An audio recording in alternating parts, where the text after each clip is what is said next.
What's up, seekers? Welcome back to my channel. If you guys are brand new here, man, what we do is, man, we break down scary and creepy videos, man, on the net, on the web, from YouTube videos to TikTok reels to IG reels, anything weird, usual, and unexplained, you can find right here on this channel. Just want to thank the seekers who's been tapping in with us, man, subbing up to the channel.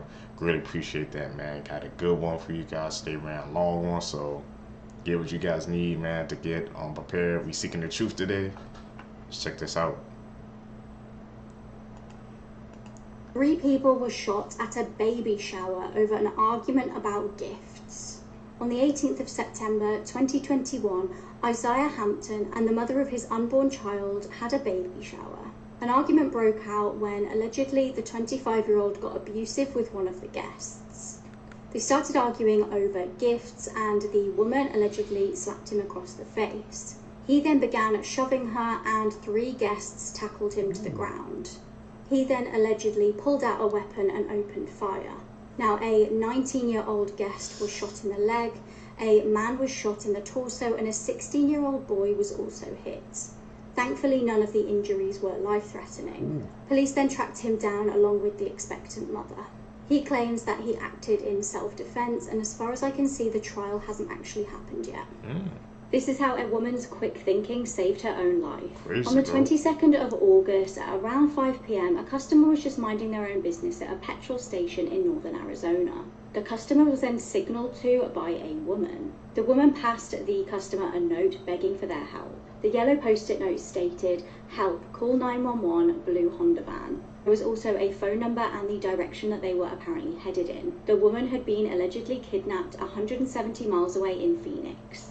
The shocked customer called the police straight away and described to them what the woman was wearing and what her alleged captor looked like. Police immediately tracked them down and detained 41-year-old Jacob Wilhoit. He is now being charged with threatening, aggravated assault, unlawful imprisonment, kidnapping, and other crimes. Jacob had been allegedly wearing a wig and posing as an Uber driver when he kidnapped the woman.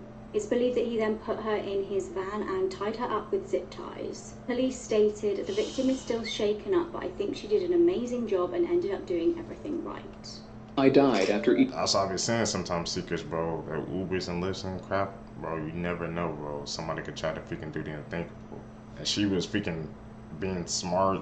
She had to freaking signal that a woman, bro, without, drawing suspicion to herself, man. She did everything right in that situation, bro. That's why, man. These Uber and Lyfts, sometimes, bro, you gotta be careful going to them, seekers. You never know, man, somebody's intentions. Eating sushi at only 15 years old. My name is Luca Piscopo, and I am from Italy. On November 23rd, 2021, Sushi? I went to an Asian restaurant with 3 of my friends to have my favorite food. Once there, I ordered sushi, as it is my preference. Our meal went extremely well, and we enjoyed the food. However, once I got home, I started feeling unwell with fever, vomiting, and diarrhea. My friends also had similar but less intense symptoms. After a week, I began to feel better, and all the symptoms disappeared. However, on December 2nd, 2021, 9 days after our restaurant outing, I suddenly died from cardiac arrest. My parents claim not to understand the reason for my death, as I had an impeccable lifestyle. Since my friends also experienced symptoms of food poisoning, it is highly likely that my death is linked to the sushi I ate. An investigation is underway to understand what happened, and the restaurant manager has been placed under investigation. And in your opinion, what happened? Do you think it could be a deadly bacterium like Salmonella? These are videos. Those freaking... He said he freaking seekers, man. He was gone because he ate some freaking bad sushi. It got that bad? I don't know, man, if he wasn't following freaking... That manager was part of my quota, so maybe the sushi was bad, which caused the food poisoning, and which caused ultimately led him to freaking being gone, bro. And when you go out and eating at those places, bro, I guess seekers, you always gotta check their food, man. Make sure if it's fresh or not, bro. Because man, when it comes to stuff like that, bro, how people like to save on money, man, and don't like to check on things, seekers. What do you guys think? Humans were never meant to see. Okay, so we all know how spiders make webs and how amazing they look, but have you ever seen a spider actually make a web?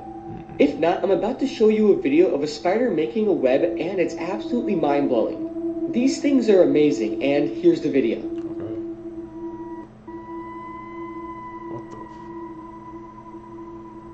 Seekers, y'all see how fast that thing is moving? Damn. That's freaking insane, bro. It's making like the perfect pattern too. Ooh. This is like almost kind of like a freaking. It's edited, bro, but there's no way that's edited, bro. Ooh. That's scary that they have that type of precision. It's still going, bro. Ooh. I killed babies while I was a nurse. My name is Lucy Letby, and I was 26 years old when I committed these horrible acts. I was a neonatal nurse at the Countess of Chester Hospital in the United Kingdom. I don't know exactly why, but one day I decided to kill some babies. To do it, I would wait until I was alone in the hospital room with the babies. Then I would inject air or a large amount of insulin into the poor infants who had done nothing to deserve this. Or I would inject an overdose of milk into their stomachs, which almost inevitably killed them. In total, I killed 7 infants, and was accused of attempting to kill 6 others in 2015 and 2016. But it wasn't until 2018 that I was first arrested in connection with the unusually frequent deaths of infants at the hospital. However, I always managed to get out without anything happening to me. It was only on August 21st, 2023, that I was found guilty after investigators conducted thorough investigations and discovered what I had done. I was then sentenced to life imprisonment without the possibility of release, and I am now one of the 3 women in the United Kingdom to receive such a sentence. Rachel Hudson would. Why did it take her to freaking that long for her to freaking face those consequences, Seekers? Like, how was she kept getting out, bro? Like, all the evidence was there, man, and it took her into 2023, man, for her to finally get caught, bro. Those freaking families, also those freaking innocent babies, bro, just because out of like nowhere too, bro. She just did it just to do it. She's freaking, people are demented nowadays, Seekers. Truly. Was 19 years old when she killed her terminally ill mom and then texted a photo of her dead body to her dad. It was Thanksgiving in 2013, and the family had been going through some extremely difficult times. Rachel's mom, 58-year-old Susan Lee, was terminally ill and suffering from congestive heart failure, kidney failure, and diabetes, and Rachel had been her primary caretaker since she was 9 years old. Oh. On Thanksgiving night, Rachel got into an argument with her father and later recalled feeling suicidal and like nothing was ever going to get better. And when her dad left to go Black Friday shopping early the next morning, Rachel would make a decision that would change her family forever. Once her dad left, Rachel planned to end her own life, so she loaded a shotgun that she kept in her closet. According to Rachel, she then started worrying about her mom finding her body and thought that if she killed herself, she'd be killing her mom anyway.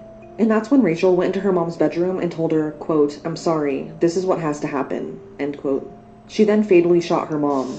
Rachel texted her dad and told her what she'd done, but he didn't believe her, so she took a photo of her mom's dead body and then texted it to him. Rachel was arrested and charged with first-degree murder, and she was sentenced to 18 years in prison. She was originally sentenced to 50 years, but at the trial it was argued that she suffered from an undiagnosed mental illness, which played a factor in the murder and ultimately lessened her sentence. Contrary to popular belief, I'm a serial Tragic murderer case, who has even Seekers. devoured some of my victims. I'm Tamara Samsonova, nicknamed the Murderous Grandmother. Once an elderly woman living in Russia, over the years I've committed atrocious acts. I took the lives of several individuals in various ways, using poisoning, suffocation, and dismemberment, including with 2 knives and a saw while my victim was still alive. I subsequently boiled his head and hands. 6 of these crimes were motivated by a dark, unhealthy force within me, an irresistible urge to cause harm. One day, my misdeeds were discovered. Evidence linking me to the murders I'd committed was found by investigators. I was apprehended and brought to justice. At my trial, I listened to the terrifying testimonies of the victims' families, observing the pain and grief I had inflicted. Yet, despite this, a particular satisfaction, a kind of perverse pride, persisted within me. Finally convicted of my crimes, I was sentenced to life imprisonment. Today, my story remains a dark chapter in Russian criminal history. arousing curiosity about the transformation of a seemingly harmless grandmother into a ruthless killer. I need to show you. Seekers, that's a freaking insane case, bro. From the beginning to the end, man. How she just transformed into the killer granny, bro. She was boiling people with heads and hands, man. I don't know how people can go through with such freaking, like, truly horrific act, Seekers. It's like she said, she just felt like there was a dark force in her, bro, that made her want to do it. I mean, freaking changed her, bro. I don't know what type of energy that is, man, but Seekers, we try to stay far away from that, bro. How the act mirrored Gypsy Rose Blanchard's life. And specifically, I want to show you one scene because the show does not hold back.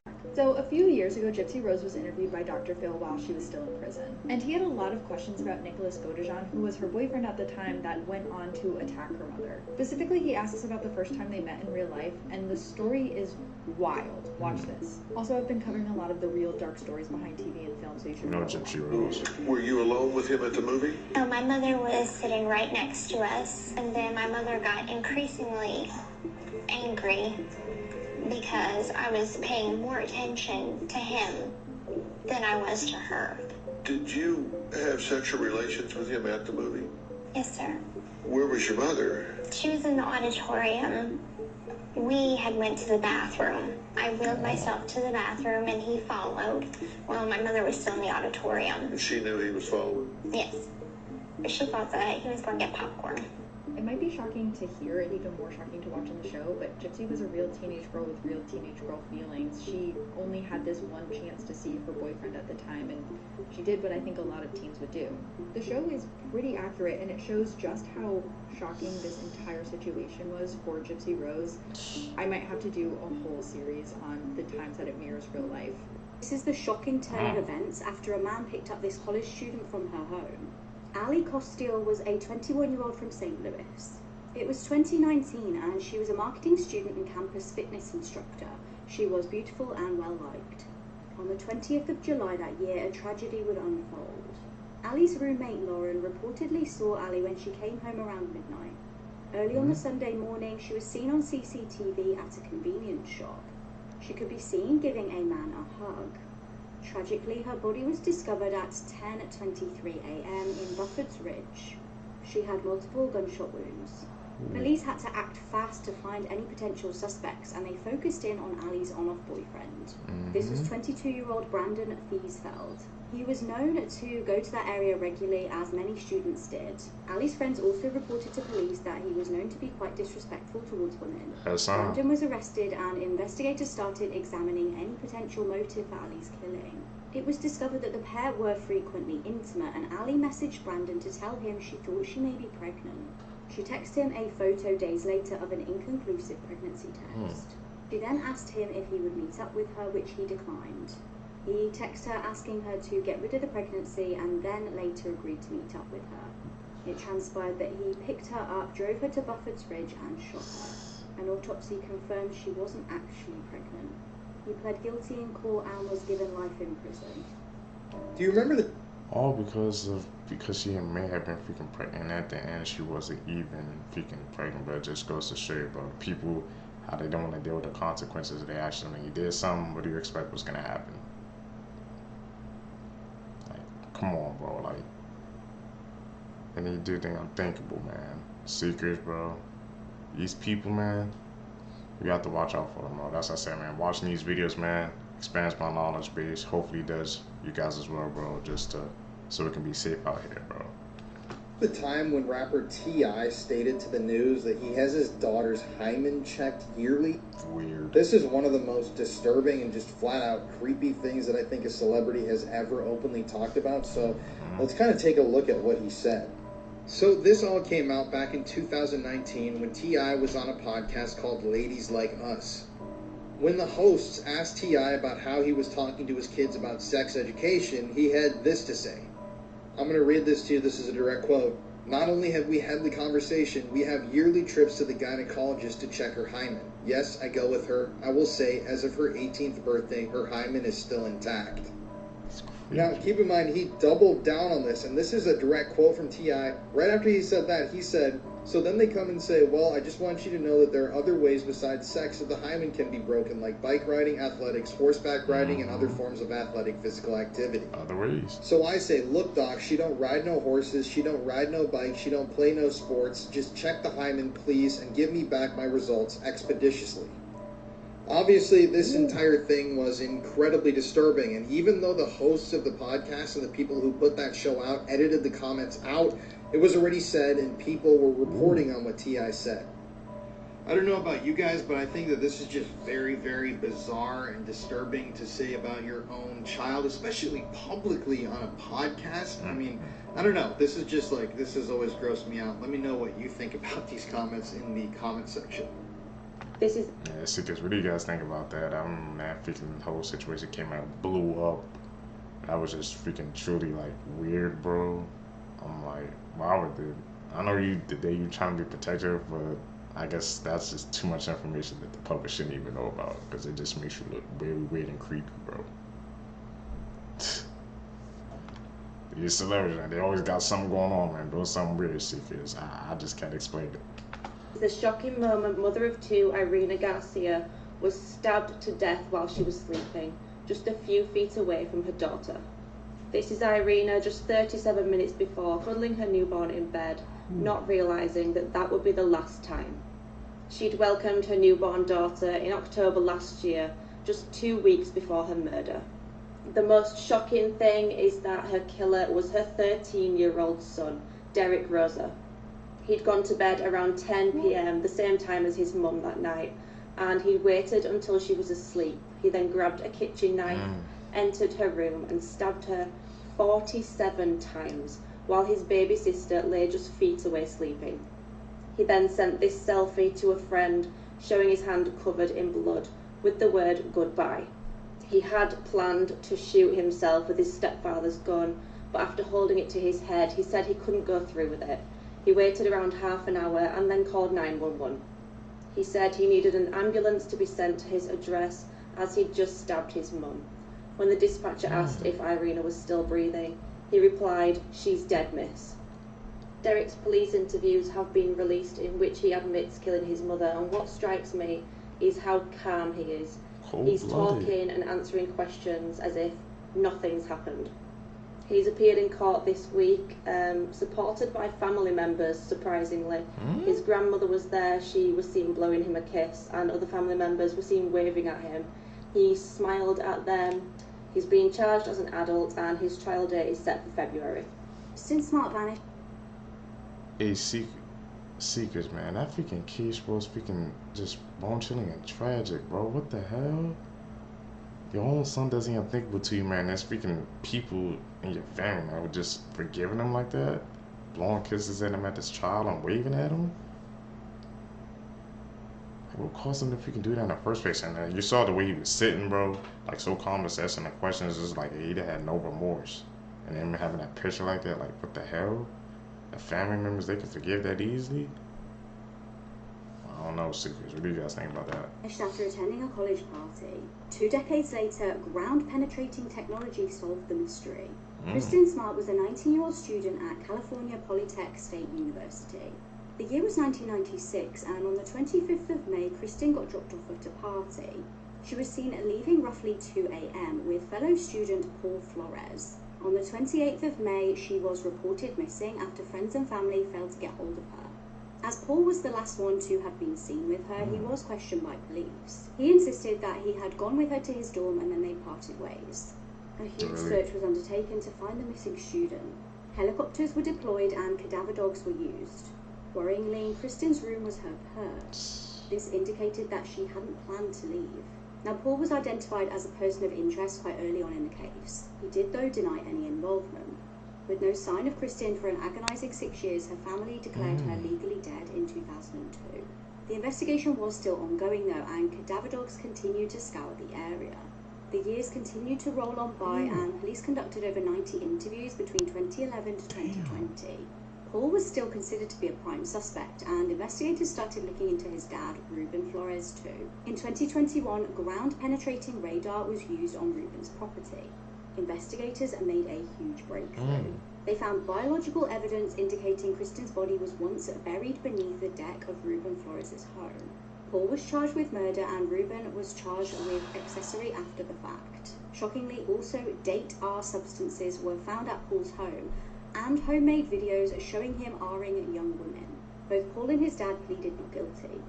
Paul was found guilty as charged and given 25 years in prison. His dad was actually found not guilty of hiding Kristen's body. This is how a Snapchat selfie helped to catch secrets, man. You know, technology has its freaking drawbacks and disadvantages, but in this case, bro, they helped freaking bring that guy to justice, bro. Like, it took 2 decades later, but that ground penetrating technology solved it, man. Oof. That's just a freaking tragic case, secrets, bro. My dad was in on it too, but he was in charge of moving about it. It was just like so many moving parts. A killer. Tristan Bailey was a 13-year-old cheerleader and student at the Patriot Oaks Academy in Florida. It was 2021 and on the 9th of May, she had agreed to make breakfast for her mum for Mother's Day. Her and her sister Sophia were excited to treat her. Sophia had already started prepping breakfast but noticed Tristan wasn't home. Her family reported her missing at 10 a.m. that day. The teenager had last been spotted at 1:15 a.m. in St. Johns County wearing her cheerleading outfit. Tragically, later that day, her body was found on Saddlestone Drive. She'd been brutally stabbed to death. Now, Tristan did not go down without a fight and she had multiple defensive wounds on her body. She also had the word karma written on her ankle. Now, during the hunt for Tristan and before her body was found, her 14-year-old classmate Aiden Fucci was arrested. He actually lived nearby to where her body was discovered shortly after. When police had him in their car, he actually took a Snapchat selfie. He threw up a peace sign and wrote, "Hey guys, has anybody seen Tristan lately?" He also took videos smiling, saying that he was having fun. Officers searched Aiden's home and found his blood-soaked clothing along with a knife sheath. CCTV footage also showed Aiden with Tristan on the night that she was murdered. He was then captured later on his own. A knife was later retrieved from a pond nearby and it was sent for testing. This showed that it was a match for Tristan's stab wounds. Aiden's mum, Crystal Smith, was actually found to have tampered with evidence after being captured on video washing his trousers. Aiden was found to be heavily using substances and was reportedly a violent person. Disturbing reports also came from Aiden's friends who said that he thought killing someone would be satisfying. They'd initially shrugged these comments off as just kids being kids. While awaiting trial, he threatened to stab another inmate. He did eventually plead guilty to first-degree murder, and the judge stated that the crime had no real motive. Aiden was given a life sentence which can be reviewed once he has spent 25 years in prison. Shocking Google search that this woman made before she was murdered helped to solve her killing. Jennifer Rothwell was a 28-year-old woman from Missouri.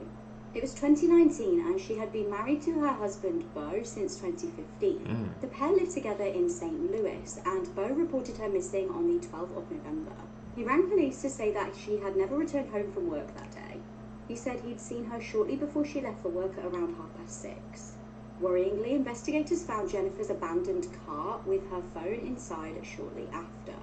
Police started looking into who could have potentially hurt Jennifer in some way, and they started looking inside her husband's truck.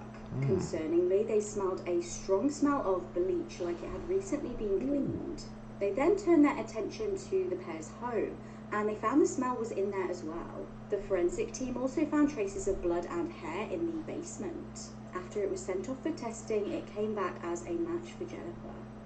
Police then looked into Jennifer's search history and found that she had looked up what to do if your husband is upset you are pregnant. They felt that this pointed to a potential motive for murder.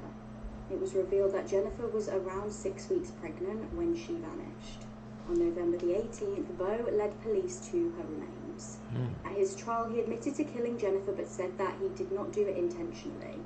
He stated that his wife found out he was having an affair and they got into a heated argument. He claimed that Jennifer had actually told him that her unborn baby was not his. He said he was angry and hit her with a mallet.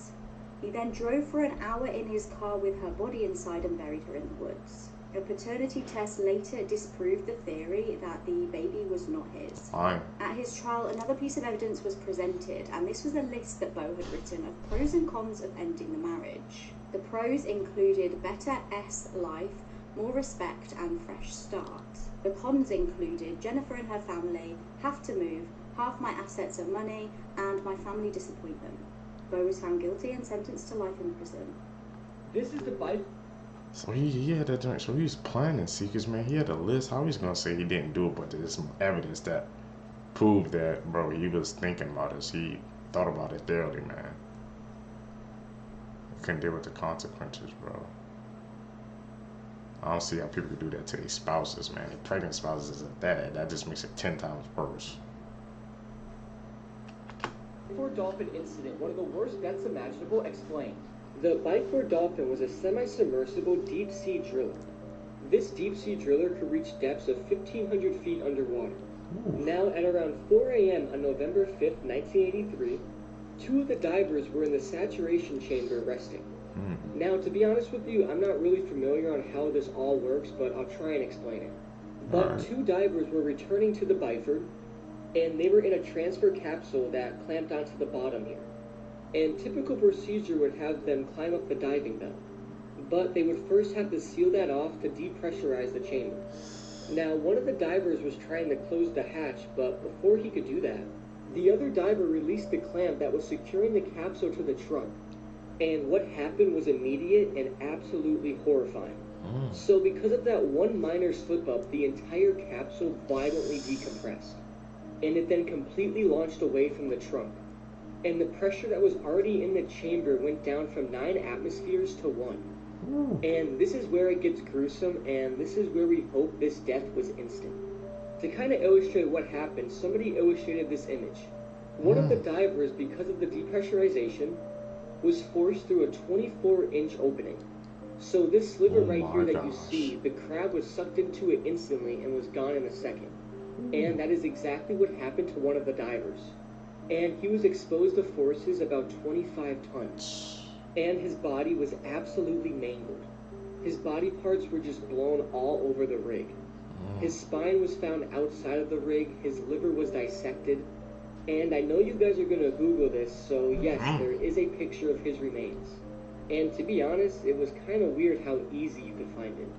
The other divers were completely boiled alive. They had lumps of white fat clogging their arteries and their veins, which led to their blood to flash boil. The autopsy stated that all of these deaths were instant, and that's all we could hope for these people. You really can't fathom how bad this incident was until you see the remains of the victim. It's absolutely sickening, and this is definitely one of the worst deaths imaginable.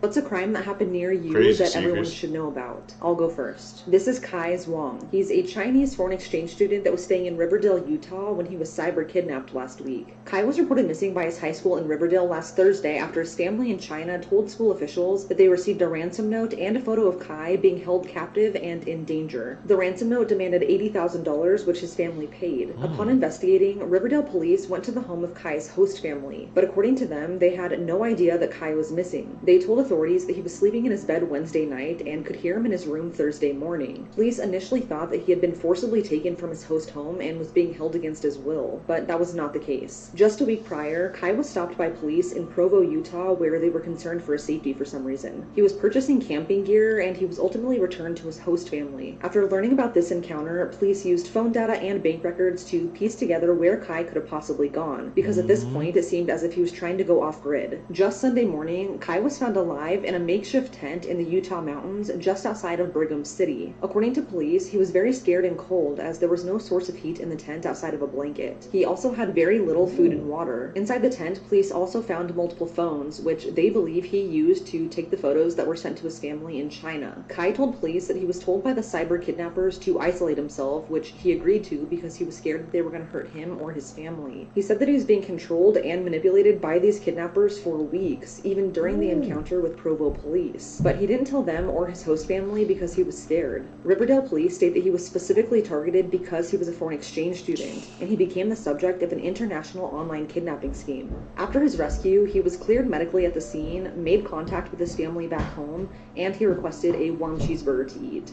According to the FBI, cyber kidnapping schemes are happening more and more across the US, and these cyber kidnappers are specifically targeting Chinese exchange students online, threatening their families back home. If you don't know, cyber kidnapping is when an online kidnapper or attacker tells a victim to isolate themselves and to provide them with photos as if they were being held captive. They then send these photos to the victim's family members in exchange for payment, and the victims usually go along with this out of fear of themselves or their families being harmed. Authorities are urging anyone who may be a victim of cyber kidnapping to stop contact with the suspect, don't send them money, and to immediately contact local authorities.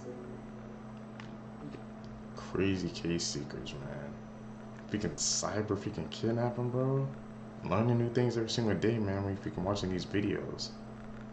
Like, they're not even freaking, and the thing that gets to me is they're not even freaking physically kidnap. They make the freaking person do it themselves. Because, you know, they're trying to do it for the money, man. You know, they're foreign exchange shooters and stuff. They prey to target. Sadly, man, the things technology can do, but like I said, it has its drawbacks, has its advantages, bro. That's definitely a freaking drawback, man. I could just manipulate a person like that for weeks, bro, and threaten their family. I have to dig into that secrets, bro. Cyber kidnapping, bro. This is Jellyfish Arms, one of the worst prison videos ever, explained. Before I begin, I just want to say this video is an extremely hard watch and I don't recommend looking for it. The video that I'm about to explain is under 1.5 minutes long, and as you play the video, you see a steel barred jail cell which looks like it's holding several men. It's hard to see what's going on, but it appears multiple men are straining and holding down one man.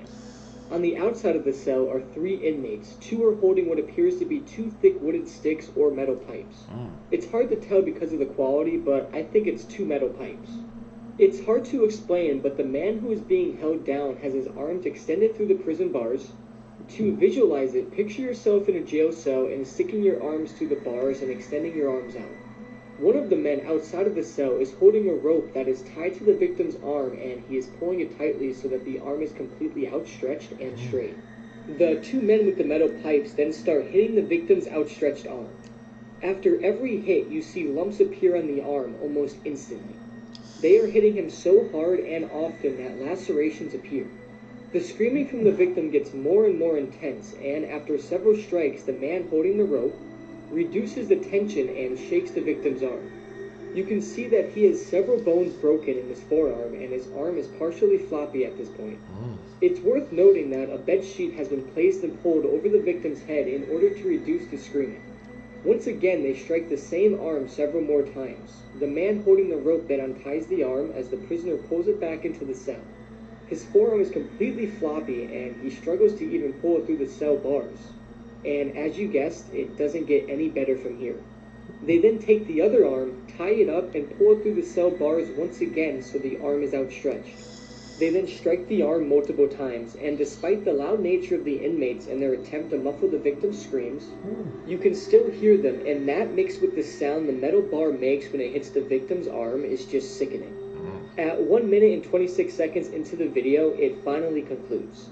This is a terrible watch, and there's little to no backstory behind it, but many speculate it was just a normal gang attack, but others say it was a punishment for stealing in prison, which makes sense as they were incapacitating his arms.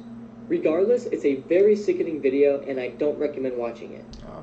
Bill Clinton allegedly sexually assaulted this woman in 1978, so let's talk about it. This is Juanita Broderick. She is a big critic, a very outspoken woman who has stood up against Bill Clinton, and she has a very, very disturbing story to share. In fact, she has written an entire book about this encounter titled, "You Better Put Some Ice on That, How I Survived Being Raped by Bill Clinton." So in the year 1974, Juanita bought a nursing home. She had gone to nursing school and she wanted to operate her own nursing home. And it was in the year 1978 when Bill Clinton visited her nursing home for his 1978 gubernatorial campaign. So according to Juanita, she stated that she wanted to volunteer for the campaign. She got contact information from Bill Clinton, who was the Attorney General at the time. And she was then invited to visit the campaign office in Little Rock, Arkansas.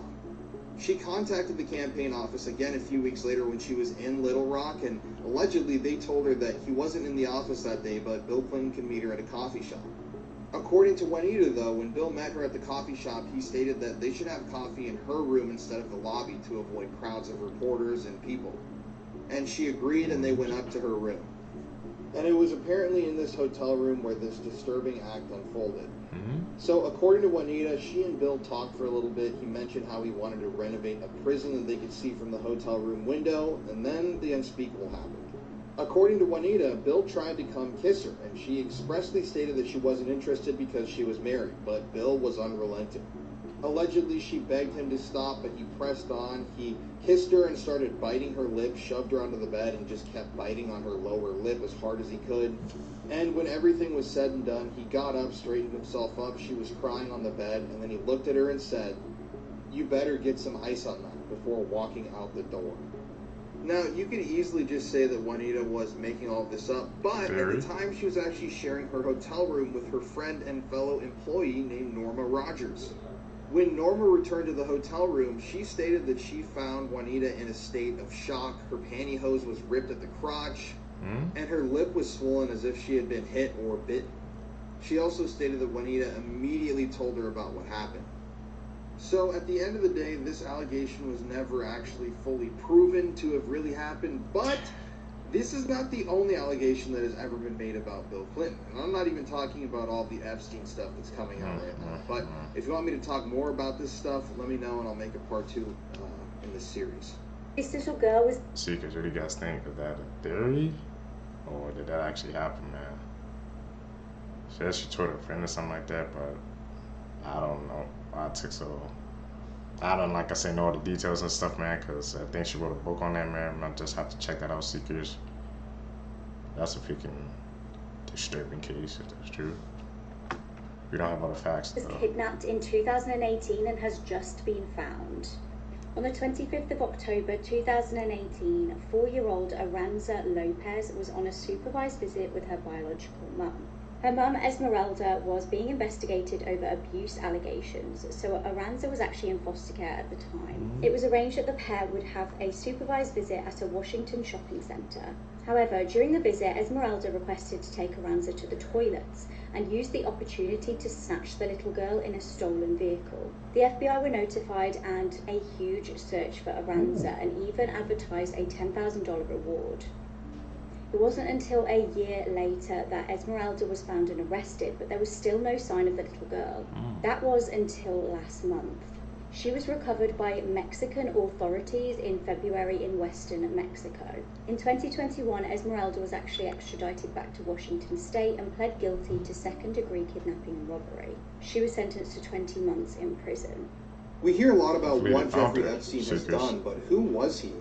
Let's take a look at his past. Jeffrey Epstein was born on January 20th, 1953 in Brooklyn, New York. He came from a working-class family. His father worked for the New York City Parks and Recreation Department, and his mom was a stay-at-home mom. And everybody who knew Jeffrey Epstein when he was younger only has good things to say about him. They said he was a sweet guy, he was quiet and nerdy, and he even was given the nickname Epi as a child. Jeffrey also started playing the piano at the age of 5, and he was regarded as being a very talented musician. He eventually graduated high school in 1969 and then went on to university, but he never finished his degree. Now, this is where it gets interesting. So in the year 1974, Jeffrey Epstein starts teaching physics and mathematics at a local school. The headmaster of the school was known for hiring random people, and it's unclear how Jeffrey Epstein got hired, but he wasn't qualified to be teaching there. And according to former students who had him as a teacher, he paid extremely close attention to the young female students. Obviously, all these girls were minors at the time that he was teaching, since this was high school, but he was also known to show up at parties where minors were drinking and hang out with them. But eventually, through his teaching job, Jeffrey Epstein was introduced to this man, Alan Greenberg. Alan Greenberg was the CEO of the investment bank Bear Stearns, and his son and daughter attended the school that Jeffrey Epstein was teaching at. And eventually, once it was found out that Jeffrey Epstein wasn't qualified for the job and his performance was poor, he was fired, and he then was recruited by Alan to join Bear Stearns. Now, this is where Jeffrey Epstein moves into the financial world and starts making a lot of money. He eventually worked his way up the ladder at Bear Stearns, but was eventually let go because of a violation with his work. He then founded his own investment company, and this is where things get really strange. Jeffrey told friends at the time that he oftentimes worked for governments to help them recover embezzled funds, and he would also work for people who had embezzled funds. He also told some of his friends at the time that he worked as an intelligence agent. One fact that could point out that this might have been true is that Jeffrey Epstein had possession of an Australian passport with his photo on it but a different name. His place of residence was also listed as being Saudi Arabia. This relates back to one of the later cases in Jeffrey Epstein's life when a U.S. district attorney stated that they were initially told to leave Jeffrey Epstein's case alone because he was considered to be a part of intelligence. There are a lot of connections that do point to Jeffrey Epstein possibly being some sort of intelligence agent, but if you want me to cover some of those, I can make a whole different TikTok. Eventually, though, Jeffrey Epstein was this rich bachelor living in New York City. You can even look at one of these ads that was taking out about Jeffrey Epstein looking for a woman. This is a very eerie ad considering what he went on to do with his life. And if you want me to talk more about Jeffrey Epstein's life, let me know in the comments below. Make a part 2. This woman... Yeah, all those freaking connections, bro. And I guess that's what freaking started his path, man. He just met that one person secrets, bro, and it just threw him on that freaking dark path, man, that everybody knows today and everybody knows what happened, bro. Just imagine if he never would have met that man, bro. If he never would have got hired because he didn't have that degree. It's the small things, man, that people do and it can affect everybody's lives. Screamed, "I don't want to die," as she was dragged to her death in a horrifying theme park incident. Kelty Byrne was a Canadian student, animal trainer and competitive swimmer. She was working at Sealand of the Pacific to earn extra money, and this involved being trained to work with orcas, otherwise known as killer whales. In controversial theme parks such as Sealand of the Pacific and SeaWorld, huge animals are either bred in captivity or traumatically captured and ripped apart from their families and natural habitats for humans' entertainment. On February the 20th, 1991, Kelty was working a shift and 3 whales were in one of the pools, including the infamous Tilikum. In a horrific turn of events, Kelty accidentally slipped and fell into the whale pool and attempted to grab onto the edge and save herself. However, before she could do so, she was grabbed by one of the whales that dragged her into the pool. The 3 whales then began throwing Kelty around, with many speculating that they may have simply thought this was a game. Others theorised that the whales were so traumatised and angered by their lives in tiny little pools that they took it out on Kelty. She was dragged under the water and then back up, screaming, "I don't want to die." After this horrific ordeal, she eventually drowned. It's reported that she was absolutely covered in bruises, was completely battered, and also covered in teeth marks. Jeffrey Epstein didn't kill himself. At least that's what a lot of people think. Today we're going to take a look at some of the evidence that may refute the official story. And you can decide for yourself what you think about this whole thing, but let me tell you, some of this stuff is pretty crazy. Okay. If you want me to do a whole series about Jeffrey Epstein, his life and his crimes, let me know in the comments section below, but today we're talking about his death. On July 6, 2019, Jeffrey Epstein was arrested when he was leaving his private jet, and a little bit over a month later he was found dead in his jail cell.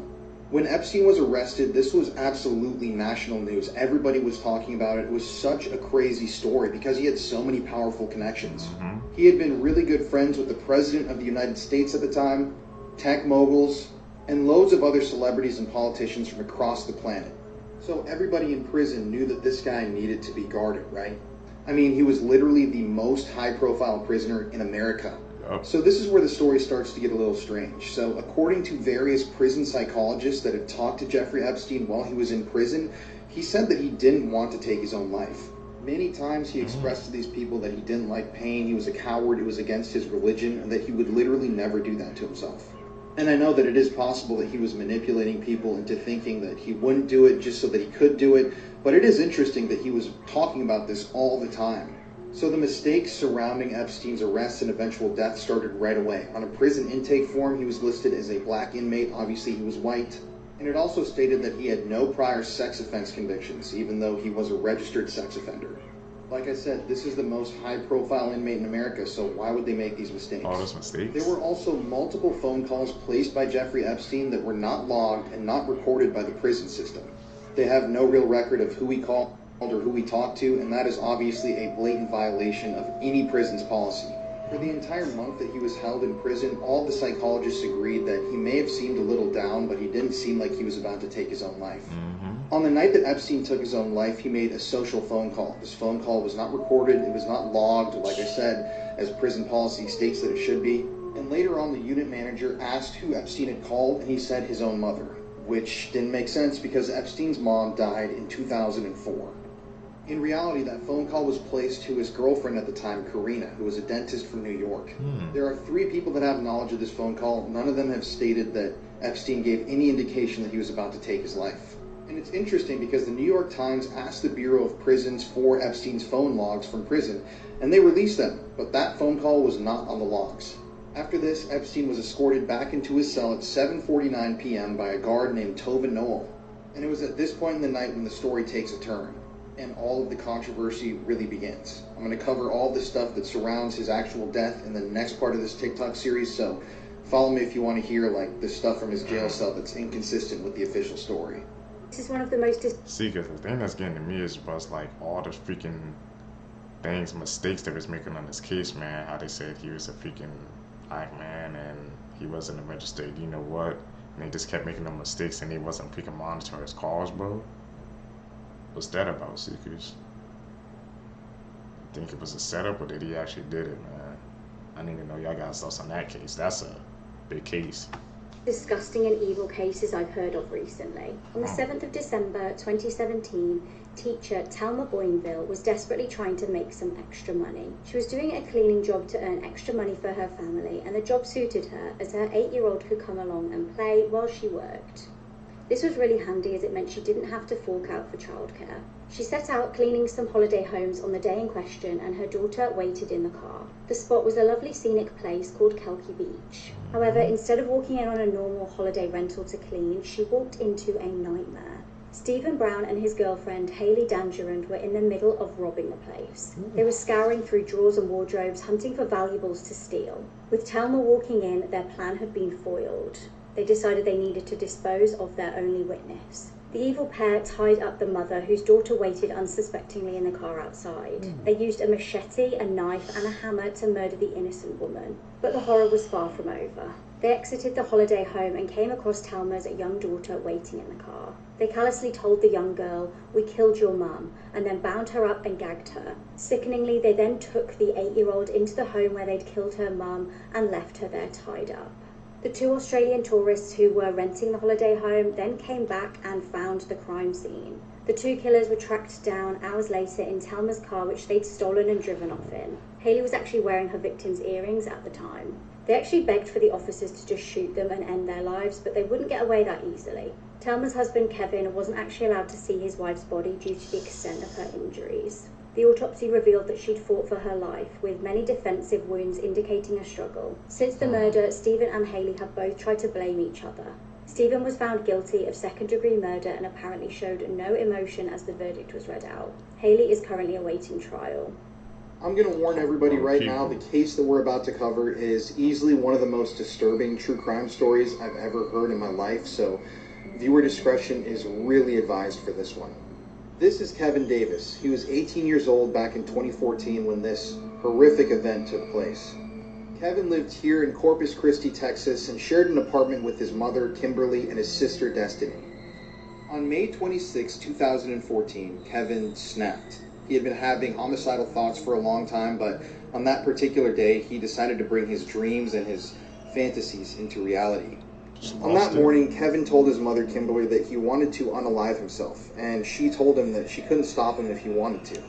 After hearing this unexpected response from his mother, Kevin went into a rage. He grabbed a cord and attempted to strangle his mother on the couch where she was sitting. But his mom, Kimberly, managed to fight him off, and in a panic, Kevin went into the other room and grabbed a hammer. Now, this is where it gets really disturbing, so if you're still here with me and you have a weak stomach, don't keep listening. Kevin then bashed his own mother's skull in with the hammer, hitting her at least 20 times, and he then grabbed a knife from the kitchen and inserted the knife into the head wound. At that point, Kimberly's head was opened up, she had a massive head wound, and her brain was exposed, and Kevin stuck his hand into his own mother's head and played with her brains. He later told detectives that it felt like putty. Now, after his mother was dead, Kevin dragged her corpse into another room and her, which is unbelievably shocking and disgusting. After all this was said and done, he went to a neighbor's house, told them to call 911, told them that he had just murdered someone, and he was arrested without incident. When Kevin ultimately arrived at the police station, he was brutally honest with investigators about his crimes. I listened to the entire interrogation, and I cannot on here some of the things that he told investigators. It's vile and shocking. But at one point, he smiles at the investigators with a little grin and says, "Yes, I guess I lost my..." to a corpse.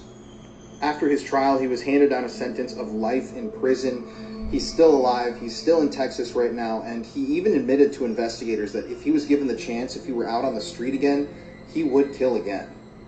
I'm sorry to have to fill your guys' minds with this stuff, but this is a truly disturbing case that I can't stop thinking about because of how horrific it is. And yeah, I cannot believe that this happened. I didn't know this was a... See, because that's one of the darkest cases I've ever heard, bro. Watching these videos with you guys, man. That's just insane, bro. To do something that freaking demented, bro. To your own mom was what? It's like heebie-jeebies, bro. Just freaking think about that, man, bro. Ooh, serious. True crime case, I would think it was a disturbing horror film. On the morning of the 7th of October 2022, a barefoot woman was running around Excelsior Springs, Missouri, bashing on people's doors. Witnesses describe her looking like she came straight from a horror film and she was calling for help. She'd been beaten, held captive and SA'd for weeks. The woman was a shocking sight. She was covered in injuries and was wearing a bin bag. Disturbingly, she was gasping for breath as she had a very tight metal collar locked round her neck. It was a nurse who opened the door to her and let her come in. The nurse started to call police, and at this point the woman panicked. She warned her that the captor would kill her and claimed that he had killed her 2 friends. When police got there, the woman explained that a man called Timothy had captured her the month prior. He'd been holding her hostage this whole time. She said he'd been keeping her locked in the basement and had been SAing her. Disturbingly, she told police that he actually had a young son who lived at the house with him. When Timothy had taken his young son to school the one day, she used it as her opportunity to escape. Police made their way to the home of 39-year-old Timothy Hazlitt Jr. and found the property did in fact have a basement like the woman described. Timothy was arrested and is facing 9 charges including first-degree kidnapping. He's being held on a $3 million bond and faces 5 life sentences. Before his arrest, police were actually called to his address 3 times. Twice they were asked to do welfare checks, and this was from an employer and also family members. Police have searched his home with cadaver dogs and they haven't yet released what they know. This is Peter Scully, one of the worst pedophiles in world history. I'm about to tell you his story, but seriously guys, this one is incredibly disturbing. It's so dark, and viewer discretion is really advised for this video. So Peter Scully, he's still alive. He was from Australia, he had a family there, but he was engaging in criminal activities, and he eventually fled the country and moved to the Philippines. And this is where the darkness really began. While he was in Australia, Peter Scully started up an international child sex abuse ring. The things that were done to these kids are, I mean, I can't even talk about them here on TikTok, but he also started up a pay-per-view video service. And with these videos, he was producing CP, but one of the most extreme forms of CP that can possibly be produced. So how did all this happen? Well, when he was out living in the Philippines, Peter Scully had 2 Filipina girlfriends. They would go out to the streets, they would find kids that needed money or looked impoverished, they would bring them back to the house they shared with Peter, and the things that went on afterwards are literally unspeakable. Remember, like I mentioned before, Peter was the head of an international ring of people that enjoyed the abuse of kids, and he provided videos for these clients. But his most infamous video was titled Daisy's Destruction. This video that he produced was so extreme, so hardcore, that people on the internet, when they heard about what happened in the video, literally thought that it was an urban legend, and they thought that there was no way this could be real. This is an actual screenshot of the beginning of the video. This is a screenshot from the very beginning of the video. In the video, 3 young girls are repeatedly tortured for hours and hours on end by Peter Scully and his 2 girlfriends from the Philippines. They are beaten, they are sexually abused. I mean, I can't even describe, like I said on TikTok, some of the things that happened in this video. And 18-month-old Daisy. Now keep in mind that all of this was on camera. That's the most disturbing part of this. One of Peter's victims actually ended up dying. They were buried in his house. And this sick individual literally sold that video footage across the world. And what's even more disturbing is that there were lots of people willing to pay to see that video. I'm not kidding. People were paying $10,000 to view this video. That is absolute insanity that there are people that sick out there in the world. And this is only the beginning of the crimes that this guy carried out. Some of the other stuff that we're going to touch on is absolutely disgusting. It's just horrific. And the story of how Peter Scully was eventually identified and arrested is extremely captivating. I'm going to run out of time here on this video, but if you want to see a part 2, let me know below. The story is far from over. Family of this The fact that people, like I said, were willing to pay for that, bro, and he started up like a whole freaking ring, bro. People, man, they have to be freaking monitored, bro. That's just insane, bro. See, because what do you guys think about that, man? Sickening case, bro. missing girl found out by the media that she'd been murdered, butchered, and sold as kebab meat. This case will put you off ever eating a kebab again. Charlene Downs disappeared aged just 14 years old in November 2003. She was living in Blackpool, UK, and was last seen in an area containing many kebab shops and takeaways. While out with her friends one night, Charlene bumped into her mum. Her mum said that Charlene needed to be home by 10 PM that night, which was quite typical for Charlene. Tragically, this would be the last time that her mum would ever see Charlene alive. When Charlene didn't turn up by 10 PM, her dad went out on his bike looking for her for around half an hour. When he couldn't find her, he just presumed that she'd stayed over at her friend's house and went home and went to sleep. When she still didn't arrive the next morning, her parents started to get worried and they called police. Police, however, said that they could not report this as a missing person until she'd been missing for 48 hours. Eventually, police did start to look for her, but they said that they presumed she was a runaway. The case went cold until 3 years later. Charlene's family were called into a police station. There was news of 2 men who had been arrested linked with a local takeaway called Funny Boys. They were arrested on suspicion of murder and disposal of Charlene. This is when the family found out some shocking news via the media about what had happened to Charlene. An article published stated that she had been grinded up and sold as kebab meat. One of the brothers of the men who had been arrested had heard them bragging about doing this. Now, Charlene's disappearance actually unearthed the fact that these takeaways were being used as a front for P rings, where men were luring teenagers in with food and alcohol in exchange for things I cannot repeat on this app. When the case against these 2 men went to trial, the jury failed to reach a verdict. The case was then thrown out of court due to apparent lack of physical evidence. One of the reasons for this is how well Charlene's body had obviously been disposed of. Both men who had been charged were given a £250,000 compensation for being falsely trialled. What? Around a week after the trial, Charlene's mum was actually arrested for stabbing her husband. He declined to press charges, saying that he knew she had been stressed. Members of the family were also charged with racially aggravated assault against the brother of the man who'd been charged with murder, and also punching the man who'd been charged with helping dispose of her body. In August 2017, police arrested a 51-year-old man who lived in Blackpool at the time of Charlene's disappearance. This was on suspicion of murdering her, however, he was released just 2 days later. We still have no justice for Charlene, and nobody is behind bars for her killing. This island has one of the most... That's insane, bro. Seekers, like, they freaking did the deed, but the evidence was so freaking, like I said, her body just got so mangled that they really couldn't fully prove it, man. And it just did a reverse on them. They ended up getting paid for that whole thing. Like, what the hell, man? I can't imagine what that family freaking going through, bro. Like, you had them dead advice, bro. Yeah, you had to end up paying them for falsely accusing them, but you know that they had did it, bro. Evil world place the Seekers is, man. What do you guys think about that? disturbing histories in America, and no one really knows the full truth behind it. So like I said before, this island was owned by multi-millionaire Francis Sheldon, pictured right here.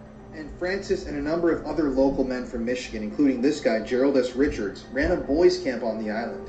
They would fly kids to the island on this airstrip, kids from the YMCA and other schools and communities in the area. And both the children and the parents of the children who attended this boys' camp were told that this was an island of fun where kids could relax. They had big brothers there. It was going to be totally safe. And this camp ran on this island for a period of years. Then one day, some of the kids who attended the camp began to tell their parents that the counselors or the teachers, the adults that were there on the island, had behaved with them in very, very inappropriate ways. They began telling their friends and parents that they were taken into these cabins pictured here on the island. They were assaulted, they were told to remove all of their clothing, and that there were cameras all over the place. Well, it turns out that this guy, the multi-millionaire with political and business connections in the area, Francis Sheldon, was running a massive CP ring. And they had been abusing the children on this island under the guise of bringing them to a boys' camp for years, recording all of it, selling it across the world. And some of the more affluent clients of their business were even allowed to take trips to the island themselves to see some of these young boys. Now, this story bears an obvious resemblance to the story of Jeffrey Epstein, but there are some very, very strange things that are happening here that nobody knows about, and the government still refuses to talk about to this day. So let's talk about this guy, Gerald S. Richards. He was a gym teacher at a local Catholic school who went down for the crimes, and he was heavily involved with every aspect of this business, if you know what I mean. Well, it seems like through his political and business connections, Francis Sheldon was actually tipped off that he was about to be arrested and raided and charged with these horrific crimes. So Francis, before he could be brought to justice for these crimes, he actually fled the country in a personal plane. He then moved to France, got remarried, and died in Amsterdam, and never had to pay for any of the crimes that were committed here. But it's when we start talking about the murders that this story really starts to blow my mind. So take a good look at this guy, Chris Bush.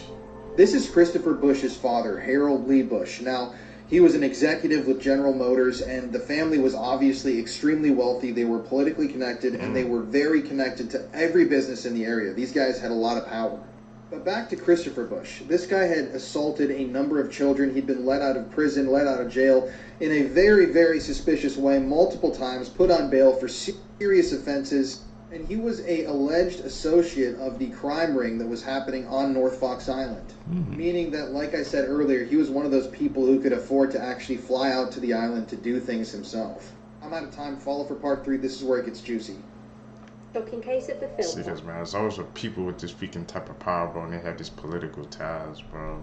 Like, imagine, bro, he was so freaking well connected, man, that he got tipped off and he didn't have to face consequences for his actions, seekers. And then, yeah, kind of escape how parallels like the Jeff, Epstein Island too. Is just like those two things, man, go hand in hand, seekers. Crazy. On the 11th of May 2012, 6 children were in bed asleep when a huge fire broke out of their home. As smoke roared through the building, Mairead Philpott, the children's mother, called the emergency services.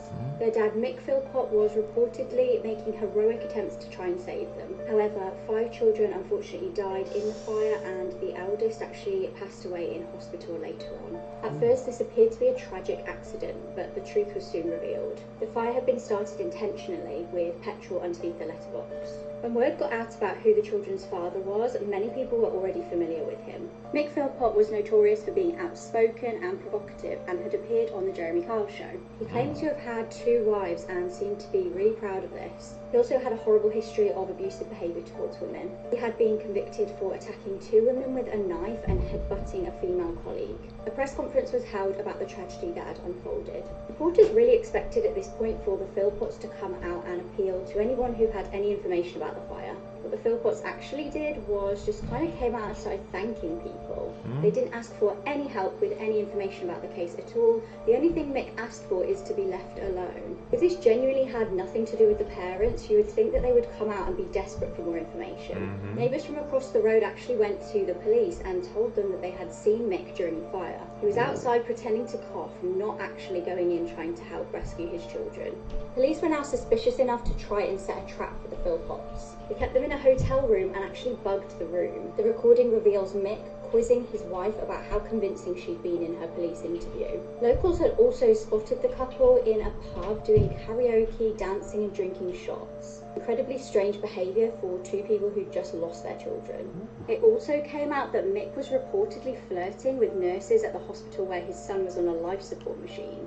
The true story of what actually happened was all about Mick Philpott getting revenge on his ex. In early 2012, one of his wives had left him. She walked out with 5 of their children, and Mick just could not take this rejection. He wanted to do something to get her back and wanted custody of his 5 children with her. He set the fire up to frame the ex to make it look like she'd done it. He wanted to be the heroic dad to save all his children and for his ex to go to prison for it. Mick got life in prison for this. Mariad got 17 years and is now released. This is the disturbing people case do, of the man, to child get who that get killed back a child. seekers. In July 2018, 6-year-old Alicia McPhail was abducted from her bed. She'd been staying with her grandparents in the Isle of Bute. She'd gone to sleep watching Peppa Pig, and no one had any idea of the horrors that would unfold that evening. Meanwhile, 16-year-old Aaron Campbell was drinking with friends at his house. Aaron apparently became upset in the night because he had been arguing with his mum. He had had a challenging upbringing involving physical and emotional abuse. Aaron decided that evening he wanted to get some substances to smoke from a couple that he knew. The couple in question were Alicia's dad, Robert, and his girlfriend. They'd been known to sell substances to Aaron previously, but he could not get hold of them. Intending to go and steal them off them, Aaron armed himself with a knife. He headed to Robert's house where he lived with his parents and girlfriend. This was obviously where Alicia was staying that evening. When he arrived at the house, he noticed the 6-year-old sleeping in her bed and took the opportunity to snatch the poor defenseless young child. Disgustingly, he carried her to a secluded location, SA'd her and then killed her. He then disposed of his clothes in the sea. At 6 a.m. the next day, Alicia's grandparents woke up to discover that the little girl was missing. They straight away alerted police and locals. When the family asked Aaron to keep an eye out for the little girl, he texted them back saying, "Oh damn, I'm sure she's not went too far." A local man soon discovered Alicia's lifeless body around 15 minutes away from her house.